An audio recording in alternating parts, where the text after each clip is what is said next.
50, 45, there goes Davis. Oh my God! Davis is going to run it all the way back. Auburn's going to win the football game. Auburn's going to win the football game. He ran the missed field goal back. He ran it back 109 yards. They're not going to keep him off the field tonight. Holy cow. Oh my God. Auburn wins. Auburn has won the Iron Bowl.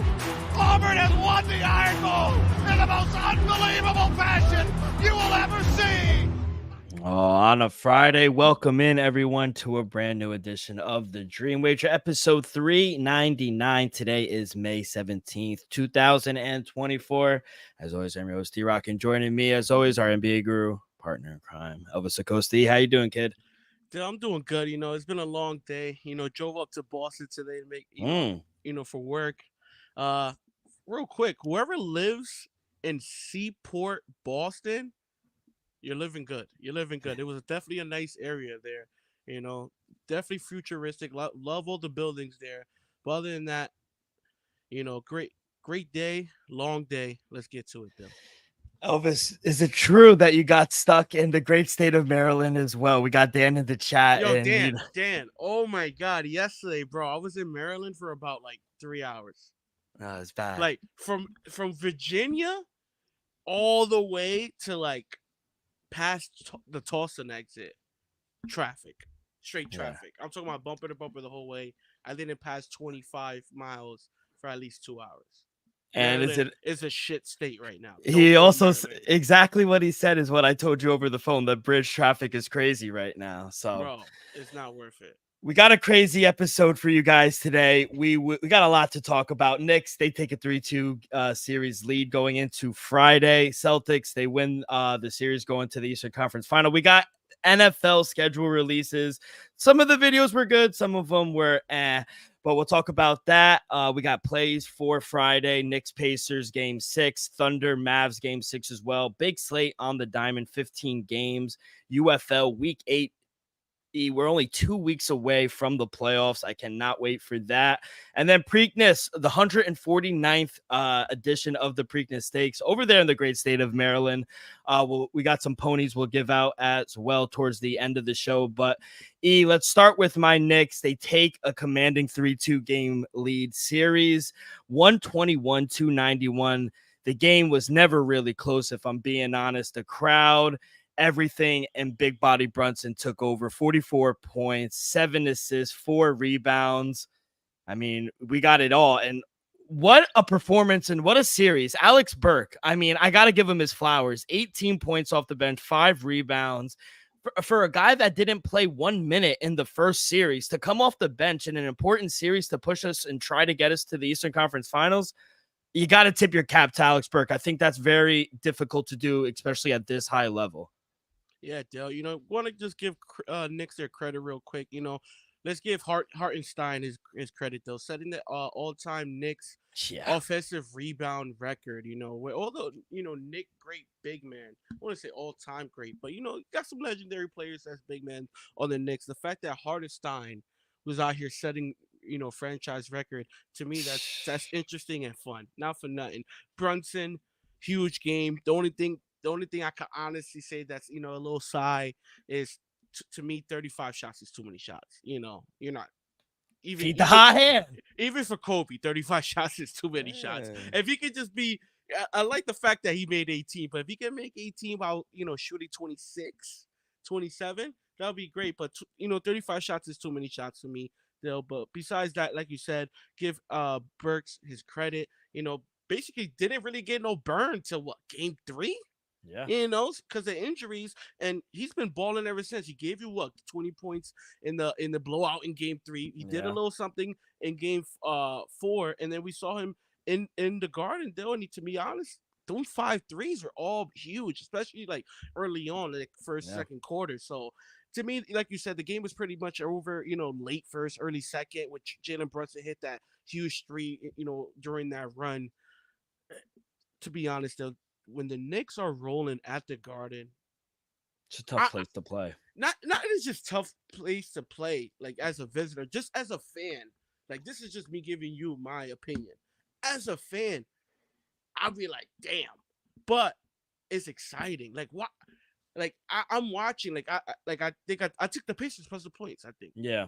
And I'm like, bro, they're going so crazy. It doesn't even matter because it's just so entertaining. It's so Mhm. exciting. Just as a fan, like I don't even like the Knicks, but the fact that the winning and the excitement I see is just is exciting and it's entertaining. So, shout out the Knicks for blowing out the Pacers. But then we just saw this in Game 4 in Indiana. So would I be Yeah. shocked if the Pacers could turn around and do the absolutely the same thing? It's still pretty much injured Knicks team who just happened to catch on fire, and Brunson had a huge game at the Garden. So I just want to see how Tyrese Halliburton responds to me. He had a bad game. Turner, he could be better.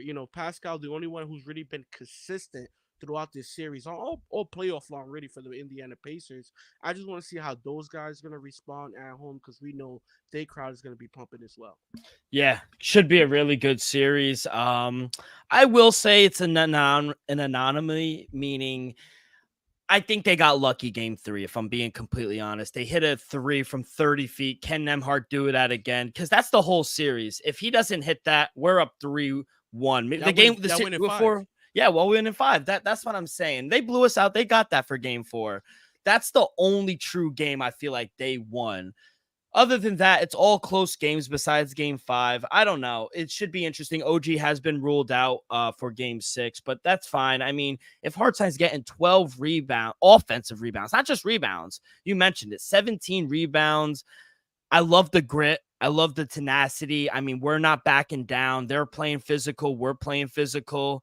I love what Donovan DiVincenzo was able to give us. Only 8 points, but he played defense. He got 7 boards. He had that big dunk, and that just sets the crowd, like you were saying. So I love that they started McBride, because what did McBride do to Tyrese Halliburton? Just chased him the whole game. That's why he didn't really have a good game. Only 13 points. He was negative 22 from the field. So I think that was the big switch. Rick Carlisle made a switch when they went to game 3 at home. Tom Thibodeau made a switch too. We went small. Instead of starting Precious and Nakua, we started McBride. And I thought that was we were so fast. It was like we were energized. It understood what the media was saying. We're getting tired because we looked tired. Game 5, we did not look tired at all. It was like a brand new team. And now we got this extra day off. I don't know, kid. Shout out the Fever. The Knicks should definitely send the Fever some type of breakfast or drinks or something because they get an extra day rest because of Caitlin Clark's opening. Shout out Caitlin Clark. Clark. And we faded her, and look what happened. So, but yeah, looking forward to game 6 tonight. Let's go to the Celtics. They win in 5 games, 4-1. They win 113-98. It's very, very. I'll say this off the top: Donovan Mitchell, Chris LeVert. And I've even heard speculation now that the series is over, that there were a lot of people on the Cavs very frustrated that Jared Allen didn't even attempt to go. We see Mike Conley come back for the Minnesota Timberwolves with an Achilles injury and saying, fuck it. At his age, he's been in the league 17 years. And he's saying, fuck it, I'm going to go in. And you got a little rib problem. There's been speculation. Shams reported it. Woj reported it, saying that people were kind of upset in the locker room with, him not even trying to go. So off the bat, before we even get to the game, I think it's very unfortunate for the Cavs fans and for, just the competitiveness. Like, Boston has had a cakewalk through this playoffs. I mean, 3 of their best players are not even playing, and they still only lost by like 15. We were expecting a blow. Yeah, they covered. Exactly. We were expecting a blowout. So I don't know. I just think it's very unfortunate. Yeah, Dale, to talk on Jared Allen's, to me, it's just, is ridicule worth deserved? Absolutely. We see Luka battle with injuries. He has multiple. He hasn't looked. How many times did I say Luka hasn't looked like Luka? He's shooting 6 for 22 from the field, 5 for 17 from the field. That's not Luka, but guess what? He's out there trying to make it happen. Still giving you a triple double. Still making things happen. Jared Allen, I guarantee he could have some type of impact. I understand you don't feel 100%, my boy, but this is playoff basketball. Nobody's at 100%. Even a 60% version of you, 20, 22, 24 minutes a night is going to have some type of impact.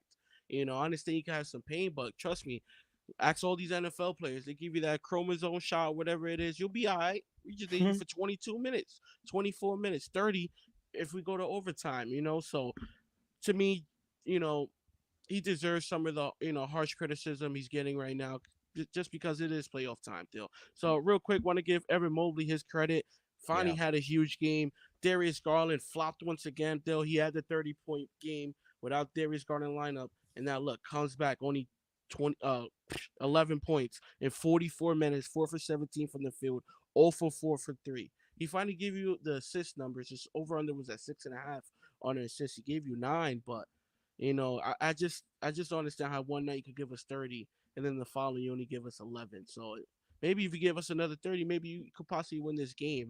Give credit for Cleveland, because at one point in the fourth quarter it was a one possession game. But Yeah. the Celtics just looked like a championship team to close it out. You gotta give them credit on that. Jason Tatum, Al Horford, looking like a Atlanta Hawks. Al Horford hitting all them threes, 15 rebounds. To me, that was the most crucial thing about it. The fact that Al Horford is getting 15 rebounds. Now give credit to the Celtics closing this series a little early. They hoping your Knicks go 7 or the Pacers go 7, because they want Kristaps Porzingis back. They're definitely missing him in rotation and missing that big man down low, getting no boards. Once again, Tatum double-digit rebounds. He's at 10 as well. So I'll say this real quick to cut you off real quick. I don't think he gets enough credit. He's an elite rebounder, Jason Tatum. Now. Yes. Oh my God. I don't know. Like, maybe that's just what I watch, but man, Jason Tatum, he cleans up the boards, and man. He's also one assist shy from a triple double. Yeah. Like, quietly. 25, 10, and 9 with 4 steals as 9 for 16 from the field, efficient. I mean, when everyone in your starting lineup is in double digits, plus you got Peyton Pritchard going in double digits, you're going to be a hard team to beat. I mean, Derek White, we've talked about him for the last 2 weeks. He has really developed into a really good player. I like Derek White, and he plays both sides of the court. But yeah, Evan Mobley, 33 points, 7 rebounds. I mean, finally, he did. Of course, the moment I take his under blocks, he has 2 blocks. So I knew I was dead when he got the first block 5 minutes into the game. I said, yeah, it's over. But Morris, shout out Morris, the vet. But I mean, that's the biggest question going into this offseason. There are a lot of question marks. What do you do? I'm going to ask you the question because I know my answer. Now, do you move Garland? Do you move Mitchell? Who do you build around? Because you have to pick one of them. They don't work. To be honest, though, you definitely got to build around Donovan Mitchell, but you got to see, because Donovan Mitchell, he's heading into his last year of his deal, so you got to see if you're able to work out an extension long term for Donovan Mitchell. If Donovan Mitchell's not willing or trying to sign a long term extension deal, could we possibly see him on the trade market this upcoming season? Yeah. Just because you don't want to, we saw them trade for them 2 years ago, year and a half ago. You don't want to just trade all those pieces away and get nothing in return if Donovan Mitchell just walks next summer. So we got to see if they sign Donovan Mitchell for a long-term deal. Maybe they could trade Darius Garland and maybe somebody else, or draft picks for another all-star caliber player, and or just a couple role pieces that could fill out the rotation and possibly make them even a better contender than they were this year. Though, to be honest, they made it to the second round and they ran against the best team in the NBA, who had the best record in the Boston Celtics, who are favored to win the NBA championship. So if I'm the Cleveland Cavaliers, if I'm the head coach, I'm the front office, I'm on the players. This season wasn't a failure. It's just you went against the best team in the NBA. Even the coach is on the hot seat, according to Shams as well. I mean, right? Come on now, Chris LeVert, Jared Allen, no Donovan Mitchell. But it should be respected that he didn't get swept. Yeah. my thing is, but we've seen Frank Vogel, we've seen Ham go down. If they're getting fired, no one is safe. No one is safe, and it's unfortunate. The difference between Cavs and the Suns and the Lakers, the Cavs didn't have championship aspirations. Me and you never spoke a ish about Cleveland Cavaliers going to represent. Maybe that's the problem. They've been always that kind of borderline good enough to be in the playoffs every year, but they can't take that next step. Like, he might be a good coach, but he's not a championship coach. But are honestly, Dill, I'm gonna ask this to you. Yeah. Are the Cavs a coach away from being a championship contender? No, I think they need more. Okay, then. I know, but the owners aren't thinking. Somewhere. Yeah. You gotta start somewhere. I think it's fucked, but I agree with you. I do think you got to build around Donovan Mitchell. But if he wants out, I've heard like if he does go on the trade block, expect people to be Oh, pursue at least over 10 teams. Yeah, At least over Miami 10. Heat. Oh, I think Heat. teams Shit, that the are like Nets. We need that. We got pieces. We got pieces. yeah, and you guys got money And we got too. picks. So exactly. But I do think if they choose him, they got to get something for Garland because he could go for something at least. Oh yeah. If Donovan Mitchell signs an extension, Darius Garland could easily Yeah. go. Because Darius Garland's an All-Star. He made the Yeah. All-Star team, what, 2 years He's ago? a good player. He just is inconsistent in the playoffs. That's really what it is. I just feel like he needs the ball in his hand a little more because Donovan Mitchell is going to control, But even without him, the last 2 games, he had one good game. And then this game, the most important one, he went 0 for 4, 4 for 4, 17.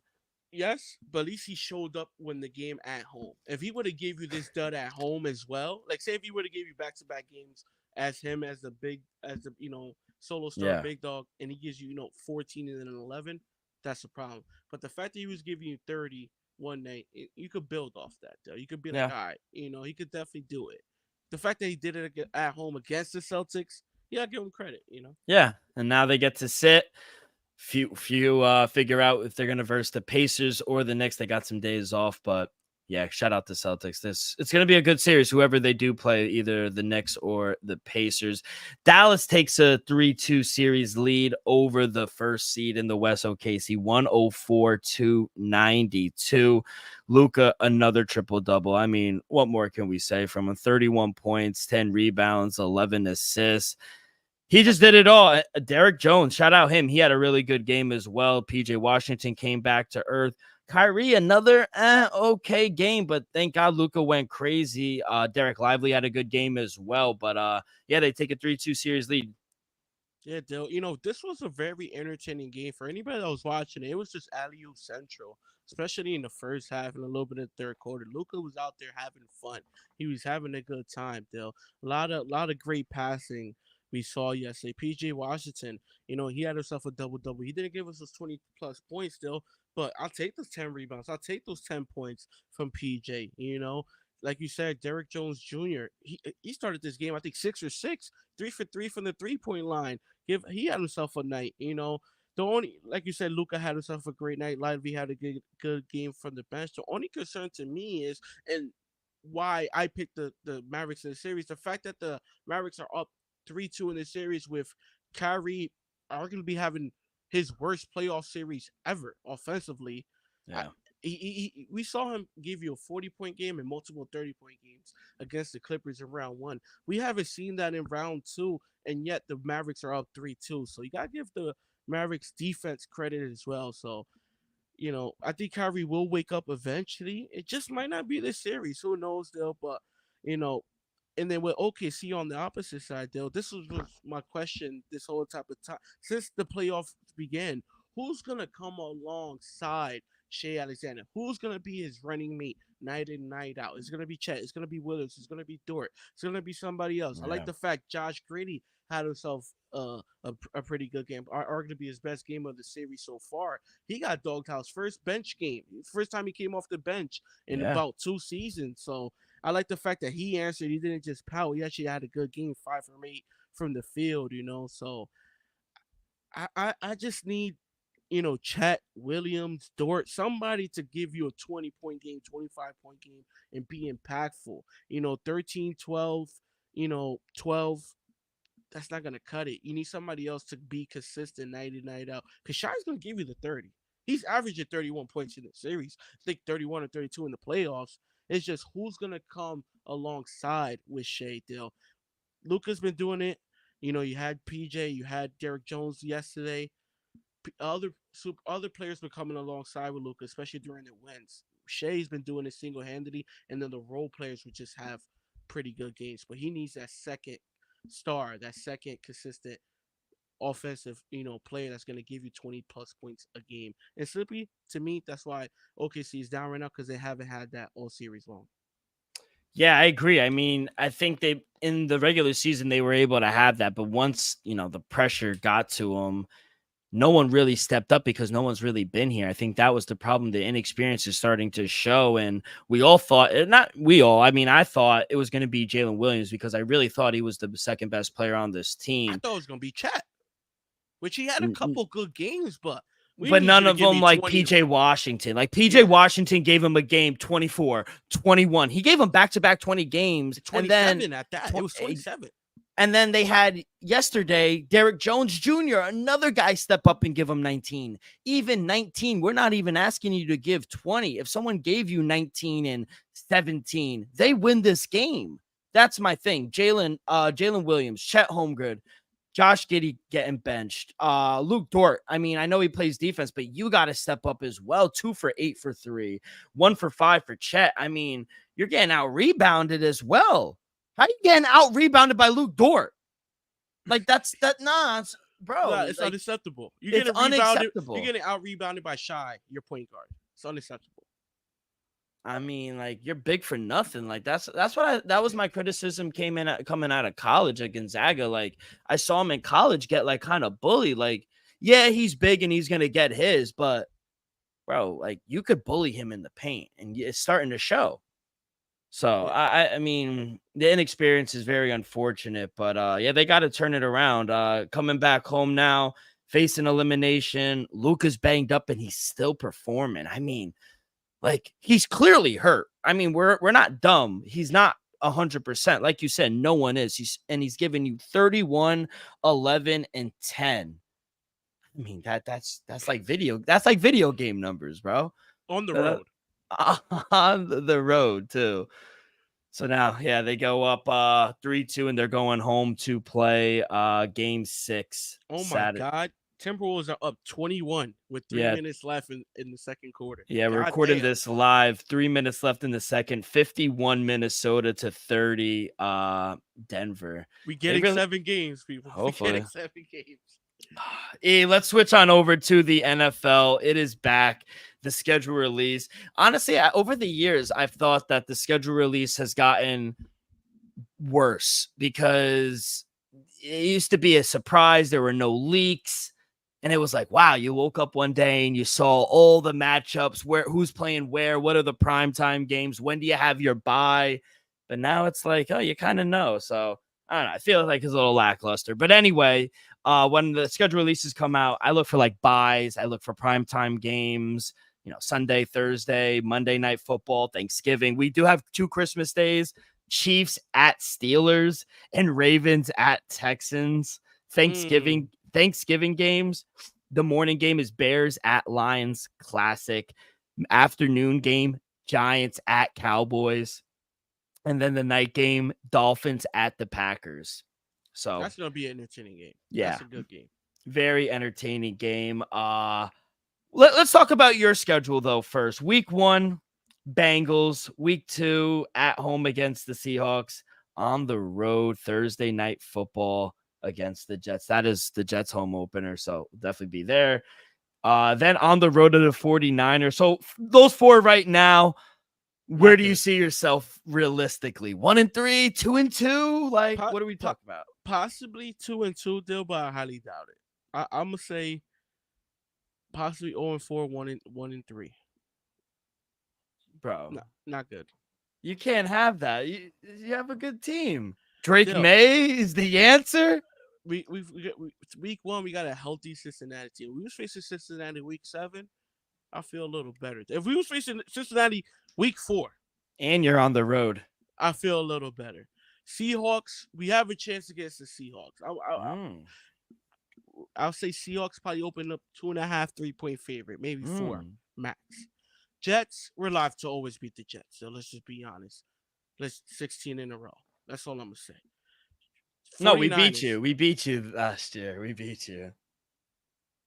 But before that, yeah, we did. We snapped it. Oh, you did? All right. But good. Yeah, up until that, it was years. Yeah, 7 years, by the way. And then the 49ers. That's a no. At 49ers. Dolphins the following week. That's going to be a tough one. Are we live? Yes, we're live. We're live for that one just because Drake May, a month in, probably gets the ball rolling a little bit. The defense is going to be defensing by then. I think we'll be all right. Texans, probably get smoked by the Texans. I'm not going to lie. I think the Texans are going to be a very good team. Jacksonville, We're live against Jacksonville. That's London. That's the London game, though. Their nah. home team. Yeah, we're it's the getting London. smoked. We're getting smoked. In London, we're getting smoked 9:30. Yeah. The Jets in New England. Live. Maybe that's the one. We're not live. Thursday night. Oh, not Thursday night. But we're regardless, still, you beat us once. By the way, I want to interject. Those are the only 2 primetime games you have. Week 3 at the Jets Thursday night, and the London Week 7 at 9:30 at Tottenham Stadium. Only 2 primetime games. People don't deserve to witness greatness. This is good. You don't want to be on the spotlight. You want to go low key this year. Yeah, exactly. Titans. Okay. November 3rd, live. Chicago, live. Rams, live. Oh my God. In Miami. Oh my God. This is crazy, bro. Dub. Bro, they have the Heat as their 12th man. They're gonna put you in the scorching heat. What was that week? Week 12. What is that? That's Thanksgiving. Yes, but Miami still hot. Colts. We're live. Depending on Anthony Richardson's health, we're live. Cardinals. I'm gonna say right now, so that's a dub. At Buffalo, loss. Home against the Chargers. John Harbaugh's gonna. We beating John Harbaugh. No, you're not. We beat him. He's not running. He's not running no ball in New England in the snow. Okay. December 29th. Justin Herbert can't throw the ball in the snow. So he does it. I need proof. And then week 18, Buffalo in New England. We probably lose that game. Not good. No, first week you are 9-point underdogs on the road. Your win total, Elvis, on the year. Guess what your win total is? Because you just named like 9 wins. No, you were like, "Yo, I'm live everywhere." First I said we might start 0-4.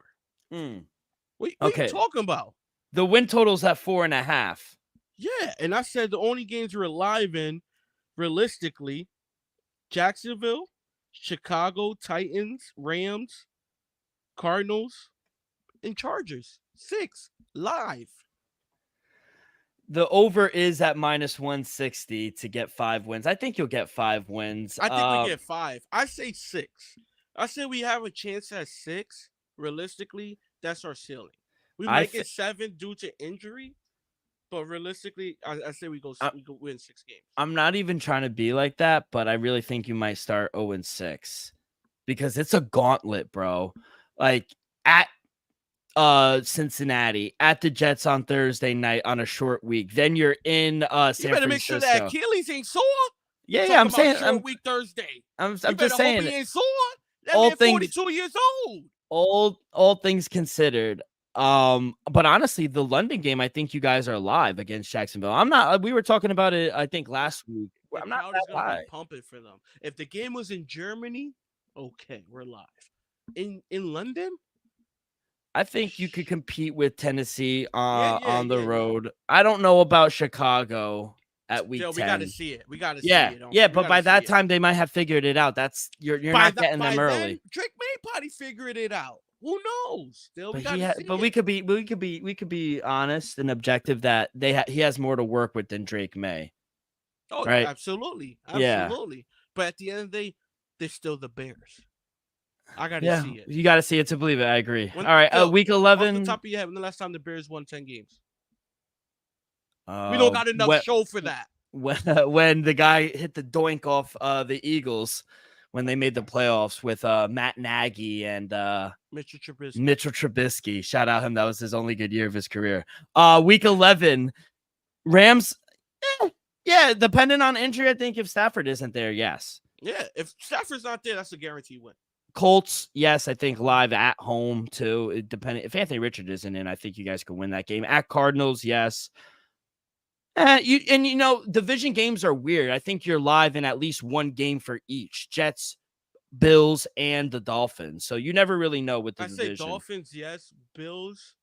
Bro, we beat the Bills. Come on, bro. The Bills are not that good. They lost a lot, man. Especially at home. When do you play the Bills at home? Last 3 games. Exactly. You might get them when they're resting people. You might fuck around and win. I love the over. I know it's chalky at -160, but I do like the over. It's the reason it's chalky. Let's go to the Jets. weeks 1 through 5, I mean, they have the easiest week 1 through 5 schedule in the NFL. Week 1, that's the hardest game. It's Monday Night Football against the 49ers. Then we're on the road against Tennessee. We're going to be favored in that. Then we're home openers, Thursday Night Football against the Patriots. We're going to be favored in that. Home against the Broncos. We're going to be favored in that. Against the and then week 5, excuse me. Is this Monday night? No, Sunday Night Football. Oh, no, it's the London game. Excuse me. It's the London game, 9:30 against the Minnesota Vikings. We'll be favored in that. Week 6, Monday Night Football against the Bills. Who knows?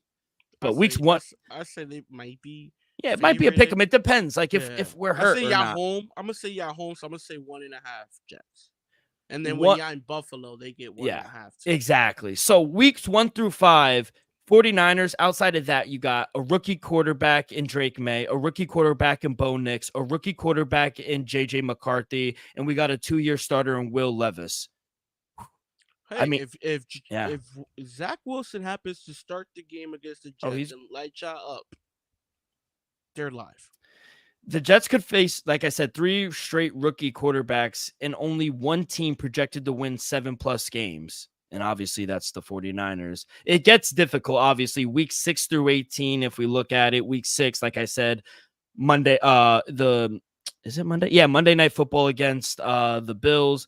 Then it's Sunday Night Football against the Pittsburgh Steelers on the road. That's going to be a hard game. That's a tough one. Then on the road in the Patriots, they always play us well. And then Thursday Night Football on Halloween, we play the Texans. Should be a good game.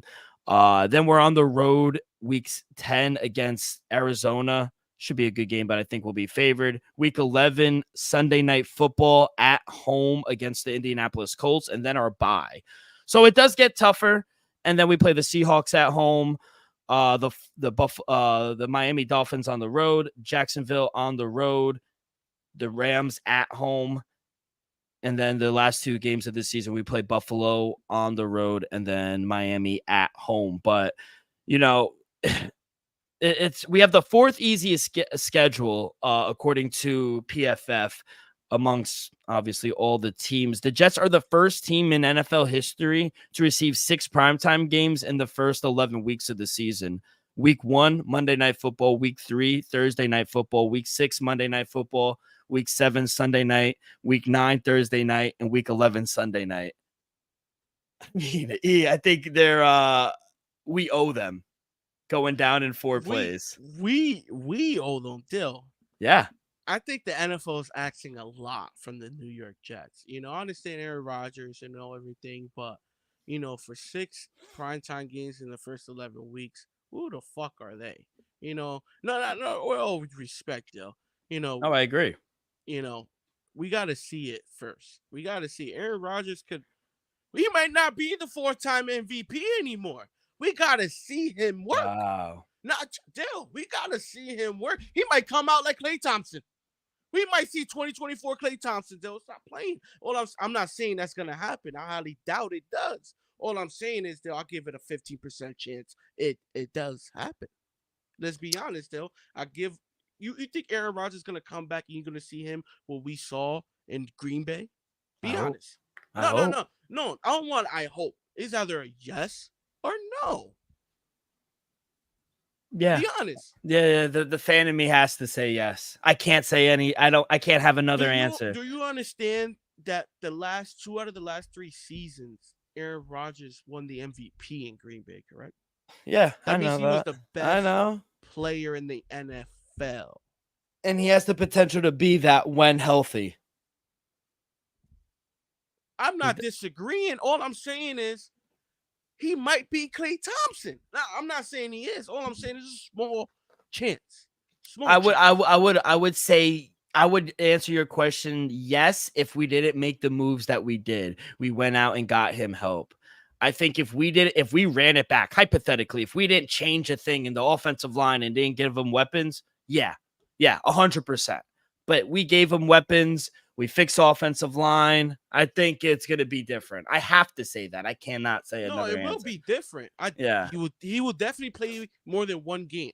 So it's going to be different, Dill. All I'm saying is We got to see the man work. Win total for the Jets is 9.5. Over is -145. Under is at +120.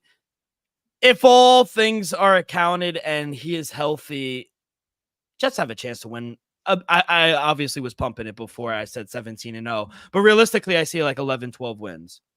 Realistically, though, I got to see how y'all look against the Titans. Against the 49ers, I'm not That's gonna, a test. It's a test, but I'm not going to say if Aaron Rodgers he's traditionally has bad week ones. I'm not going to judge Aaron Rodgers off week ones. We saw how bad he lost to the Saints 2 years ago. I'm not going to judge Aaron Rodgers off week one performance. I want to see how he looks week two, how the Jets offense looks week two, because that's really, I'm Tennessee's going to be I'm going to say a decent team.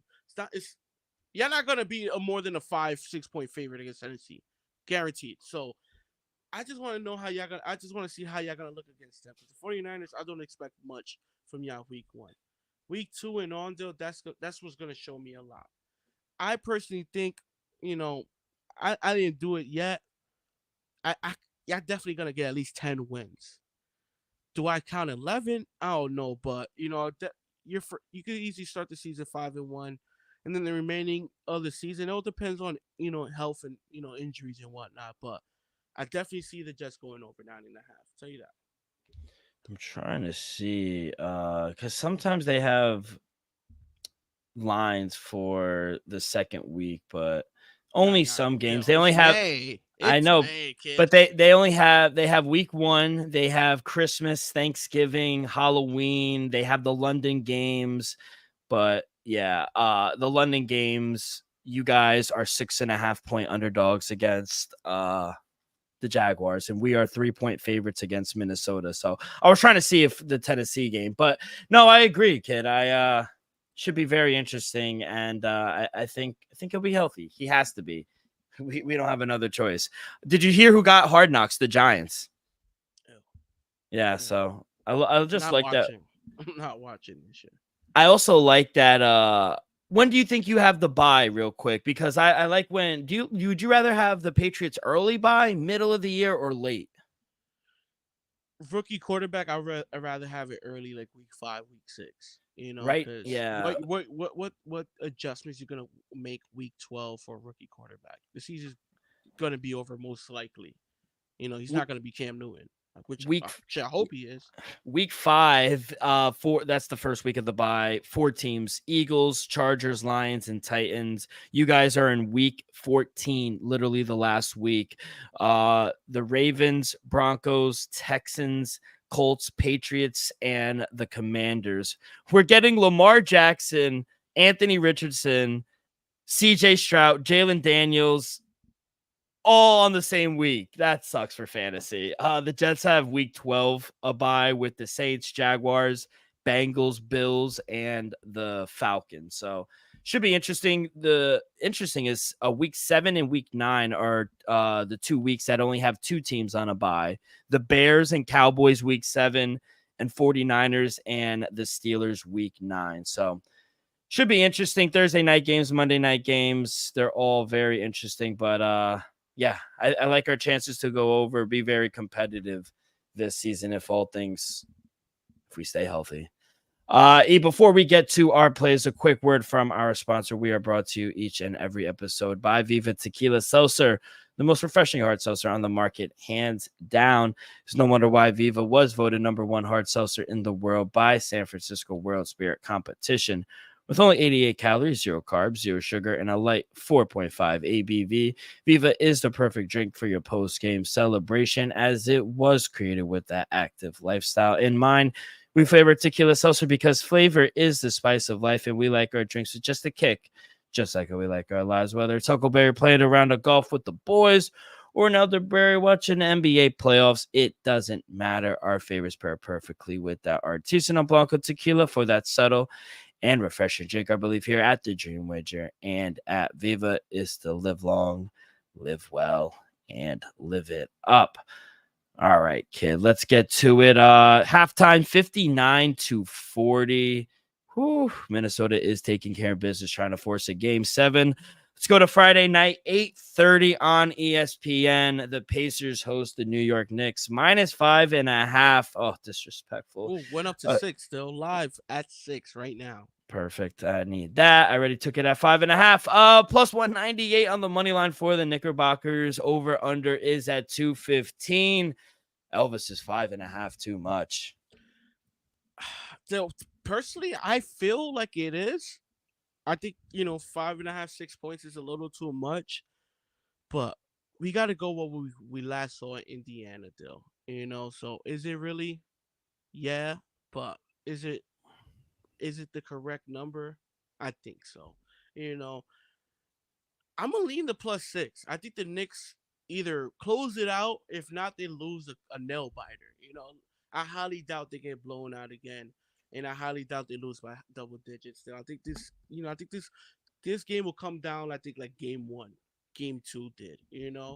I think Pacers either sneak it out barely, force a game seven. The Knicks, you know, they they march on and go to the Eastern Conference Finals still. So I'm gonna lean the +6. I'm not gonna go to the bank with it just because I wouldn't be shocked. I wouldn't be surprised if Indiana, wins, by double, by 8, 9 points in that. But I wouldn't be shocked either if the Knicks just go out there and win this game by 10, 15 points. So with that being said, give me Tyrese Halliburton over 20.5 points still. I think at home he's due for a bounce back game. We saw how well he played, not just the two games at home, but also in game three as well. So that shows me that he's capable of doing it. He's capable of doing it. And I just feel like he owns the city and the fan base a nice game. So give me the over 20.5 points. I think this number is a little too short.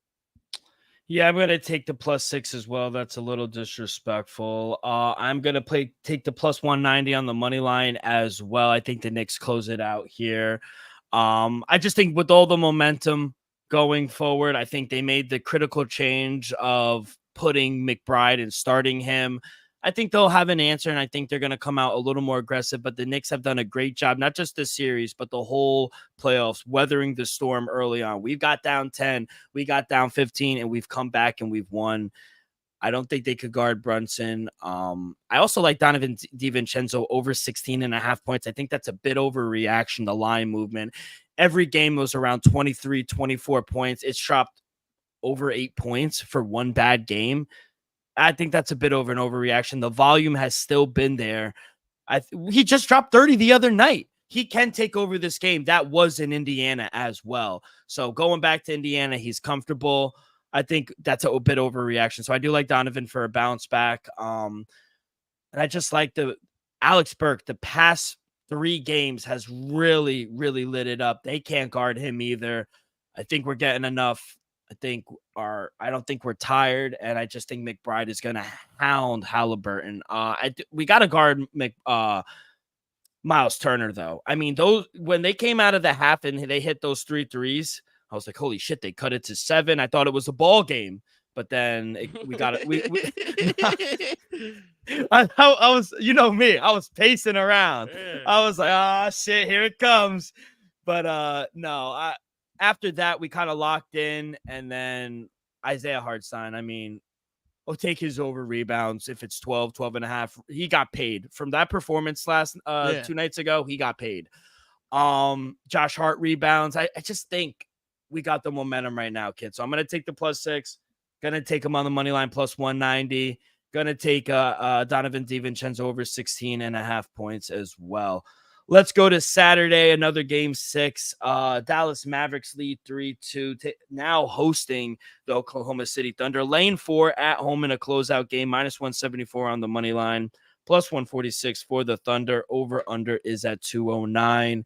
Do they close it out at home?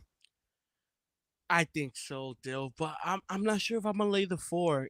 Maybe check my action tomorrow or even Saturday morning, but I'm not gonna lay the 4. I think the Mavericks either win in a close game, or we're gonna see a game 7 this weekend. So I'll lean the -4, but it wouldn't shock me one bit if it's a 2-3 point game. So I'm gonna lean the -4, and then I'm gonna take Derek Lively over 8.5 points at plus 105. To me, Mm. he's been stellar off the bench. He's been catching alley-oops, and he gets a lot of second choice buckets as well. So give me his over 8.5 points, and then give me Josh Gritty over 5.5 points. To me, this number is a little disrespectful. I understand he's been having a terrible series. I understand that. I didn't even pretty much a terrible playoff run, but we saw him have a pretty good game in game five, had 11 points. I feel like he will do a little bit of the same in game six in Dallas. Give me the over 5.5 at minus 135. Yeah, I'm very inclined to lay the 4. If I'm being honest, I thought the Thunder would win. They didn't really play well at home. They didn't get the we talk about it, the second, third opportunity from players. I don't like it, kid. I really don't like it. I think the Mavs just have their number. They can't guard Luka right now, and it doesn't matter who steps up. And we've had how many consistently bad games from Kyrie. And these are I'm saying bad because we know what he's capable of. That's why I'm saying they're bad games. So he just needs to break out for one game, and I think he is due, if I'm being honest. So yeah, I like the 4. I'm going to lay the 4 with the Mavs. I think they close it out at home. It's unfortunate. It's a young team, but they're going to learn a lot from this series. They need to step it up. I think it was a great season. Like you said with the Cavs, they can't hold their heads. Oklahoma City, they improved so much between getting knocked out and then getting the number 1 seed. They shouldn't hold their head, but job's not done yet. But I do like the Mavs. I do like the over as well, 209. Think there's a lot of points in this one. So no no games for Sunday. I mean, it'll be a game 7 for the Knicks if they do push it to 7. And And it's so looking like a game 7 for Nuggets and yeah. Timberwolves. So Yeah, right now it's 40-59 at halftime. So right now they will be playing on Sunday for a game 7. Let's go over to the MLB. Big slate, like I said, 15 games on the slate. I got a few plays that I like, but I'll let you start it off. Maybe want to touch the afternoon game, or we got a bunch of night games. What do you like? so let's start with the afternoon game. 2:20 start. The Pittsburgh Pirates taking on the Chicago Cubs. Over under sitting at 8. Still, my boy Kyle Hendricks on the mound. I understand. Horrible start to the season. Horrible start. I'll be the first one to say, Kyle Hendricks got to step it up a little bit. But guess what, though? I'm going right there with it. Give me Wow. Kyle Hendricks with the Cubs, 105 on the money line, Dill. Don't call me what you want. But all I'm going to say is I fuck with my boy Kyle Hendricks, and I'm going to keep going there. Pirates ain't the same. They've been falling off ever since the start of the season. Chicago, shockingly, still keeping the ball rolling, Dill. Give me Kyle Hendricks on the mound, minus 105 on the money line. I'm sorry, but I hate that pick. Kyle Hendricks is Good. not Fade him. Kyle Hendricks Fade is him. just not backable. You're just going with your love. I feel you. I like Kyle Hendricks too, but he just ain't it anymore. He's getting old. Um, I like the second game. Let's go to the Nationals and Phillies game. 640 on the East Coast. Zach Wheeler going for the Phillies. Jake Irving going for the Nationals. Minus 270 for the Phillies, plus 220 for the Nationals. Over under is at 7.5. That's just too low, kid. I'm gonna take an over. Honestly, the way the Phillies have been swinging the bat, I feel like they could hit the over themselves. They're averaging 6.5 runs per game past 5 games. We only need a few runs from the Nationals. I think we could get there. Wheeler just had his worst start of the year in his last start, and it was against the Marlins of all teams. He gave up 7 runs. So Nationals are a much better team than the Marlins. They don't strike out a lot. They're disciplined at the plate. They're a much better team than I think a lot of people anticipated. So Phillies, they don't have a good bullpen as well. So I like the over. It's a hitter's ballpark, Citizen Bank Park. Yeah, 7.5 is just too low. So first play, give me the over 7.5. What else you like, kid? My second play of the day, let's head to Miami. Your New York Mets taking on the Mm. Miami Marlins still. Over in the sitting at 7.5. Dale, give me your New York Mets on the money line. Dale, I'll call minus 122 right now, sitting at like minus 120. So shop around, people. Dale, to be honest, you should sweep the Marlins. I understand you're on the road and whatnot, but y'all should sweep the Marlins. I'm debating if I should honestly bet like not big money, but just more than usual on the Mets, and I also lean the under. Dale, so give me the Mets minus 122 on the money line and lean the under 7.5. Yeah, next play for me. Let's go out to Cleveland. The Guardians hosting the Minnesota Twins. Tristan McKenzie going for the Guardians. It's like Wood Johnson. What's his name? Simon Wood Richardson going for the Twins. What a name. -118 for the Guardians, +100 for the Twins. Over under is at 8. I love the Guardians here in this spot, man. You know, the Twins, after they had that huge long winning streak, they kind of cooled down.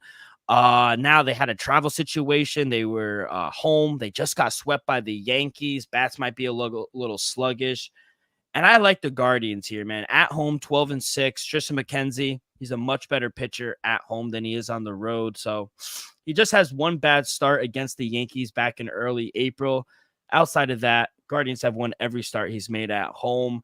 Give me the Guardians here, -118. What do you like next? I like that play, Dill. My last play of the day will be the Milwaukee Brewers taking on the Houston Astros in Houston, Dill. The over-under sitting at 8.5. Give me Freddie Peralta on the mound on the money line, Dill, -110. You know, I'm gonna just keep saying it, Dill. Houston's just been a disappointing team. You know, you got Brown on the mound. He's been worse than some. I would say he's been worse than Hunter Kyle Brown's like Hendricks. the worst. Yeah, he might be worse. He might be worse than Kyle Hendricks. So you got Freddie Peralta on the mound.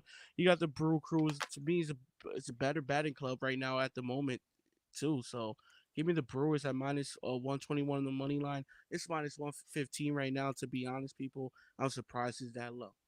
Love it. That's another play of mine. Brewers money line. I mean, they opened earlier in the day, kid. They opened up the favorite. There's no reason Hunter Brown should be the favorite. He's 0-4 with a 7.79 ERA. He's had 2 back-to-back okay starts, so the number is a little inflated. But Freddie Peralta, let's just be honest, he's a much better pitcher. He's actually pitched better on the road than at home. Brewers are the much better team. They're 14-8 on the road straight up. They have a top 5 bullpen in the NL. We know how bad the Astros bullpen is. Brewers, they hit righties well. I love this play. So, yeah, I love the Brewers. I got one more, kid. How many more you have? No, that's it. I'm done, Dill. All right. And the last game for me, I'm going to go out west. The Dodgers hosting the Cincinnati Reds. Frankie Montas going for the Reds. James Paxton, your boy, going for the Dodgers. -198 on the money line. Over under is at 8.5 +166 for the Reds. Yeah, as long as we're getting plus money with the Dodgers on the run line, I gotta take that. You know, these two teams are just going in the opposite directions. Reds, they can't buy a win. Dodgers, 7-3 in their last 10. They're 1 win away from 30. 24 of 29 of their wins have come by 2 or more runs. And Frankie Montas, I mean, he's a complete fade on the road. 4+ runs given up in back-to-back starts. Jonathan India is out for them, so there goes one of their bats. I just don't know where the runs are going to come from. James Paxton, he's looked good this season, 2-0 at home with a 2.16 ERA, just 4 runs given up in 16 innings. And that lineup, Shohei Ohtani's hitting 425 in the month of May. I mean, he's just smoking the ball. Yeah, so at home, Dodger Stadium, I'm getting +102. I know it's a little short, but as long as we're getting plus money, I think that's a steal. So, yeah, give me the Dodgers on the run line -102. And that is all I got, kid, for the Diamond. Let's go over to the UFL. We are in week 8. 2 games on Saturday, 2 games on Sunday. We will start, by the way, future -145 for Birmingham to win the UFL championship. I got it. Remember I told you like week 3 or 4, I got Stallions at +170. So sitting on a Stallions +170 ticket, kid. First game on Saturday, Memphis Showboats on the road taking on Michigan Panthers. Panthers laying 8.5 at home, +360 for Memphis. Over under is at 47.5, kid. What do you like?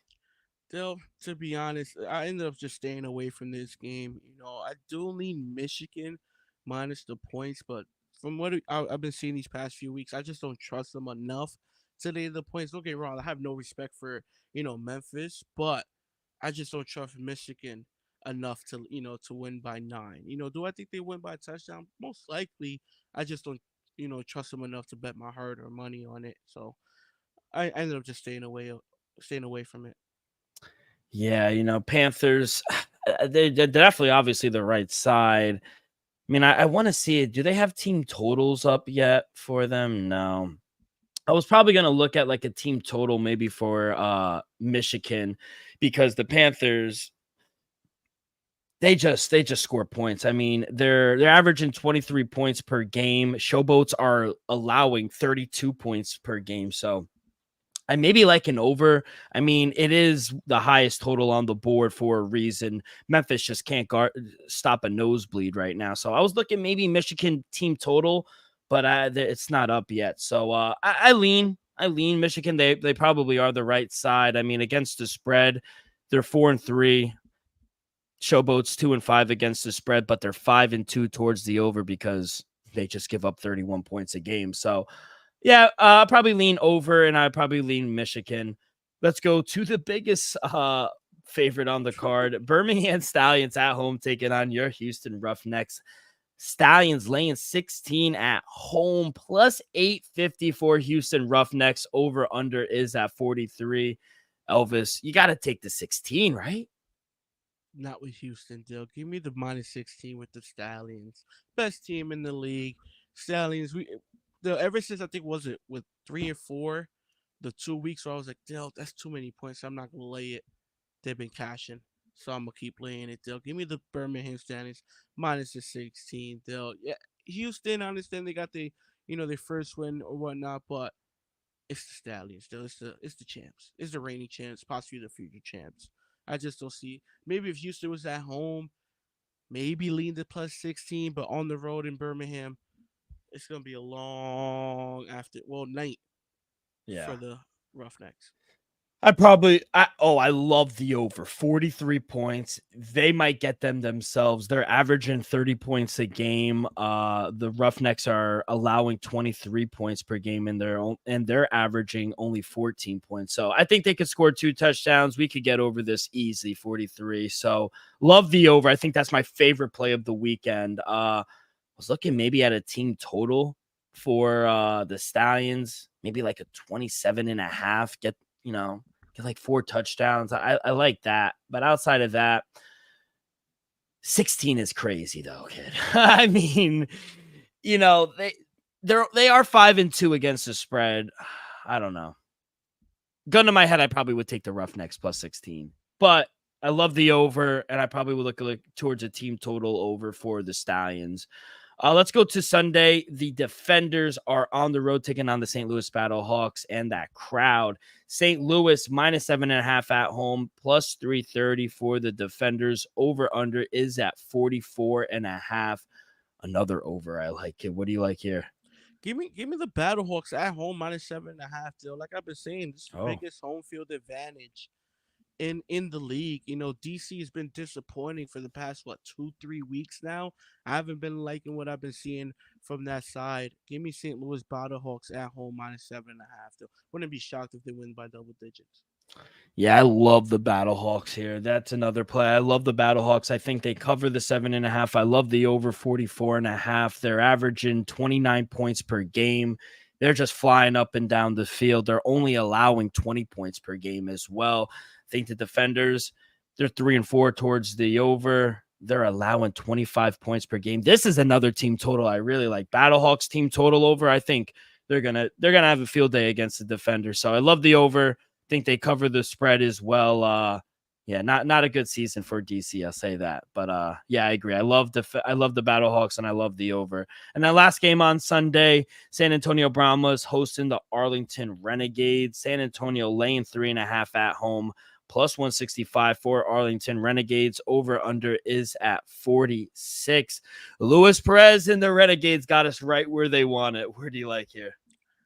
They might have the people where they want them, but give me the Brahmas -3.5 at home. Don't get me wrong, Arlington, they always get it going down the stretch. Perez is, he's playing better. He's playing better. I give you that deal. But the San Antonio Brahmas has been solid all season long, and that's what I'm gonna go with, the consistency deal. Give me the Brahmas at home -3.5. I was thinking about taking the under for the first time. 46 seems like a lot. Brahmas actually have played really good defense. They have one of the best defenses in the league. Them, the Stallions, and the Panthers. They're only allowing 16 points per game, the Brahmas, this season. They're only scoring 20, so they're usually low-scoring games. They're 1-6 towards the over.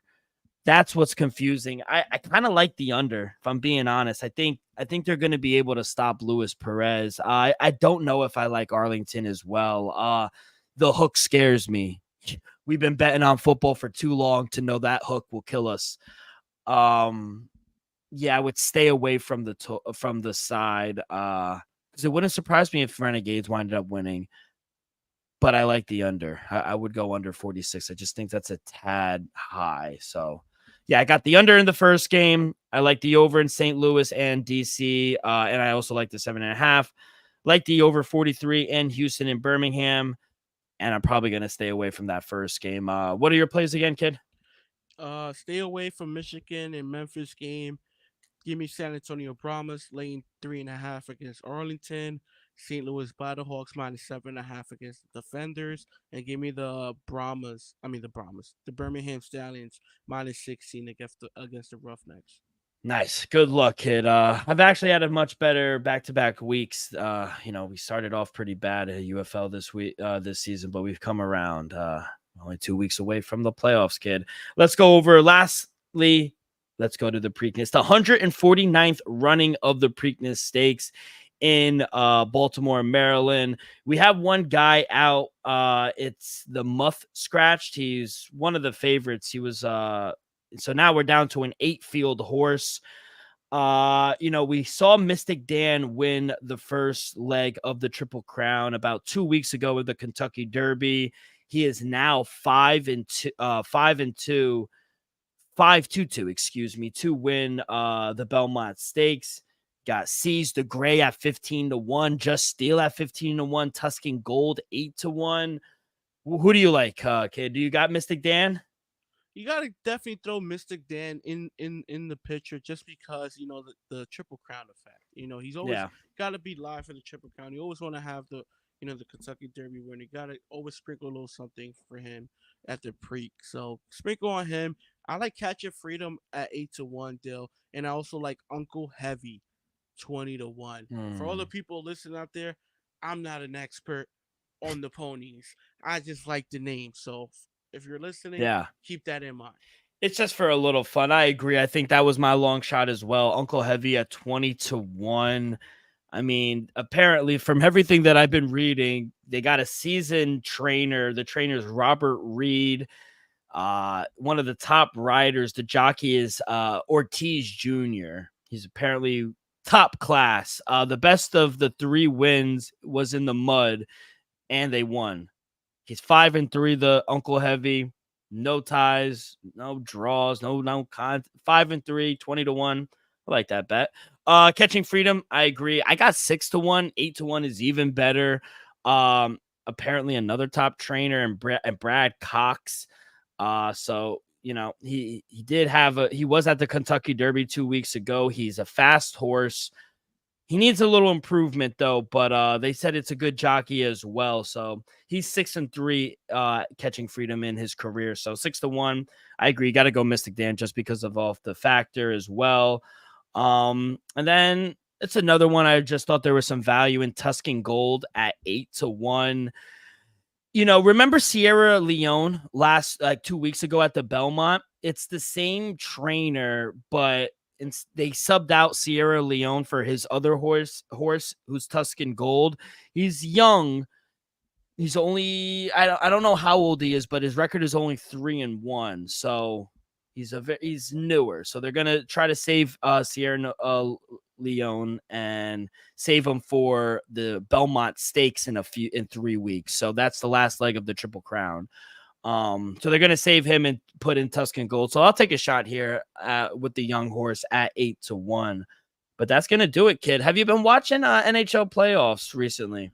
Nah, Del, with this new job, I haven't really had the time. So definitely next week, going to have my eyes on some games. Even going to try to catch up and watch the WNBA, Del. You saw Caitlin Clark, her first game, 20 points. We Second went under. Game, How many? What? think 7 or 8 points. Baggy. No. Bro, I'm telling you, because she played against two good teams, the Liberty and the Connecticut Sun. So she ain't the big dog anymore, but shout out her. She got him the charter flights. Yeah, shout out her.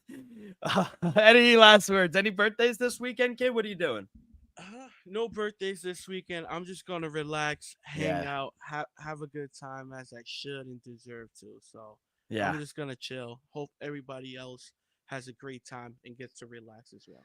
Yeah, you do that and rest the body up. Have a Viva. Watch the Knicks advance to this. Or 5. Yep. Watch the Belmont Stakes. Not Belmont. The Preakness Stakes. But yeah, kid, good luck this weekend. Should be a load of fun. Got a lot of sports. NBA playoffs, NHL, the WNBA, baseball. We got the Preakness. We got UFC fights. We got Tyson Fury, Alexander Usyk, undisputed heavyweight championship fight. First one in our lifetime. I mean, it's all going down in the Saudi Arabia. So we got a lot to get to. Kid, thank you so much. That is going to do it for this episode of The Dream Wager. On behalf of our sponsor, Viva Tequila, Elvis, myself. Make sure you guys follow along our social media, Instagram and Twitter at The Dream Wager. You guys can find all of our episodes wherever you listen to podcasts, Apple Podcasts, Spotify, Stitcher. Hit that subscribe button, rate, review, leave in the comments who you'll be betting on this week. All that good stuff really helps the show grow tremendously. So be a friend, tell a friend. Everyone have a great weekend. Good luck, and we will see you guys on Monday.